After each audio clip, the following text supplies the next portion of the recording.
High, আমি মুনমুন। আজকে আমি তোমাদের সাথে যে ভিডিওটা শেয়ার করছি বা যে ব্লগটা শেয়ার করছি সেটা কিন্তু ছিল কালী পুজোর দিন রাত্রিবেলার কিছু মুহূর্ত। তো সবার প্রথমে আমরা তিনজনে মিলে প্যান্ডেল হপিং আর ঠাকুর দেখতে চলে গেছিলাম। তো সবার প্রথমেই মাকে দর্শন করে আমরা চলে গেছিলাম নেক্সট প্যান্ডেলের উদ্দেশ্যে এবং নেক্সট প্রতিমা দেখার উদ্দেশ্যে। আর এখানে অংশুকে না টুপি পরিয়ে নিয়েছিলাম, তার কারণ বাইরে না হালকা হালকা ঠান্ডা ছিল। যেহেতু এই সময় ওয়েদার চেঞ্জ হয় তো সব বাচ্চা কাচ্চারই ঠান্ডা লাগে, আমার অংশুরও লেগেছিল। সেই জন্য মাথায় হালকা করে রুমাল টুপি দিয়ে নিয়েছিলাম যাতে ঠান্ডা বাতাসটা ওর না লাগে। আর এদিকে কৃষ্ণনগরটা দেখো পুরো আলোয় সেজে উঠেছে।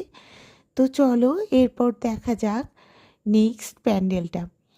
কি সুন্দর এখানে কারুকার্য করেছিল, আর দেখেই তো চোখ জুড়িয়ে গেছিল। চলো প্যান্ডেল দেখলেই তো হবে না, ভেতরের মাকেও দর্শন করে আসি। আর এখানে জগৎজননী মায়ের অপরূপ রূপ দেখে তো আমি মুগ্ধই হয়ে গেছিলাম। আবার এখানে মেলাও বসেছিল, আর এই মেলা দেখে আমার ছেলের তো মাথাটা ঘুরেই গেছিল। তো সেই ঘোরা মাথা ঠিক করার জন্য চলে গেছিলাম রেস্টুরেন্টে। যদিও এখানে তার আবদার ছিল সে নাকি মোমো খাবে, কিন্তু এখানে তো আর মোমো পাওয়া যায় না।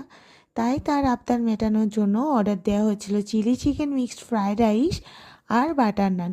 সে কিন্তু বাটার নান খেতে বড্ড ভালোবাসে। তারপর খাওয়া দাওয়া শেষ এবং চলে গেছিলাম আবার কিছু প্যান্ডেল দর্শন এবং প্রতিমা দর্শন করতে। তো এখানে রাম মন্দির আর ছোটদের কার্টুন চরিত্রের কিছু প্যান্ডেল দেখে ভাবলাম বাড়িই যাব।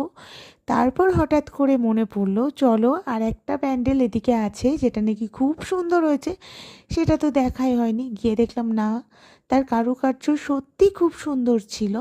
আর এখানে মাও খুব সুন্দর ছিল। মাকে দর্শন করা শেষ, এবার ভাবলাম চলো বাড়ির দিকে রওনা দেওয়া যাক।